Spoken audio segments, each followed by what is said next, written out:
Episode 03. The Bus on the Rails. Euphesus rushed back to his hotel room, heart hammering, hands trembling. He struggled to recover from the strange incident he had just witnessed, right after hearing the voice recite, "From nothing, there is no season," multiple times. Even though he countered the reversed verse of Ecclesiastes chapter 3 verse 1 with the original, the event had occurred anyway, just as it always did.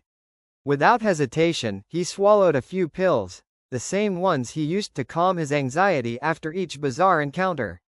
Lying back on the bed, he tried to steady his racing thoughts, but his mind drifted to the day he met Father Patrick, the new priest at St. Verde Church in Hot Town, shortly after his failed suicide attempt.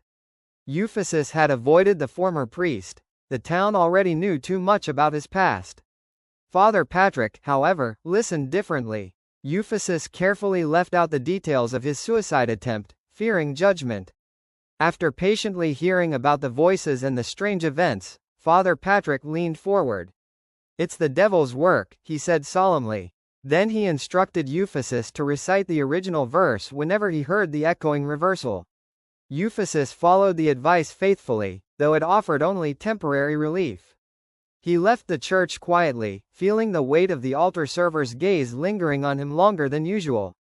That was nearly 4 years ago, a time when he had believed the worst of the voices might fade. Seeking anonymity, Euphesus began attending a Pentecostal church where he was unknown, hoping to escape the scrutiny surrounding his suicide attempt. But the voices did not relent. He had hoped they would fade, instead, they intensified. Shortly after joining, the church organized a prayer and deliverance session following his confession.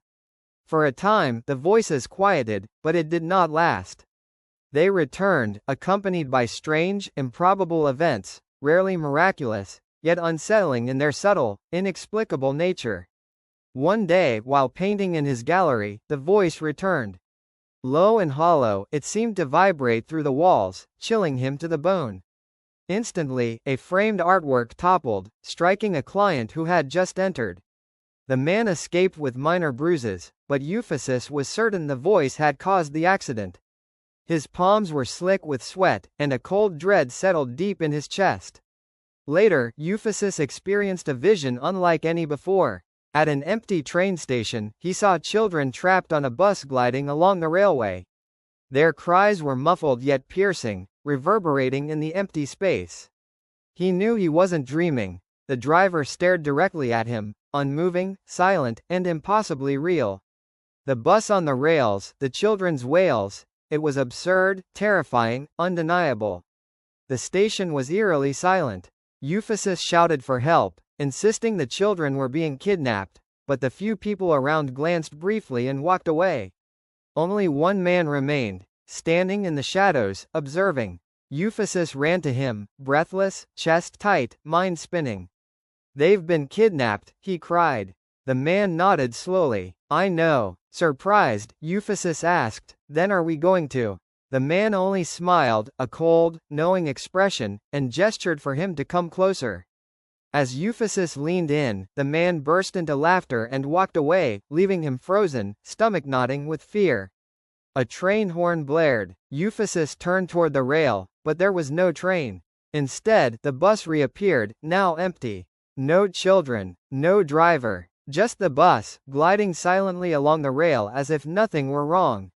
People at the station carried on as if unaware, but Euphesus felt the weight of something profoundly wrong pressing in around him. The driver appeared again, eyes locking with his. Why was a bus on a railway, not a train? He wondered, the hairs on his neck standing on end. Then, a loud knock jolted him awake. Drenched in sweat, his body burning hot, Euphesus sat up, realizing the vision had replayed in his dream. "The bus on the rail," he whispered, voice trembling. "How could I ever explain this without sounding insane? It's real." The knocking came again. Heart racing, Euphesus walked slowly toward the door.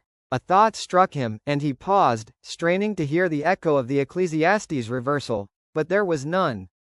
Tentatively, he asked, "Room service?" No response. Slowly, with a trembling hand, Euphesus turned the doorknob and opened the door, his breath catching in his throat as the darkness beyond awaited. Subscribe at euphesus.wordpress.com to get early notifications about new episodes of Euphesus.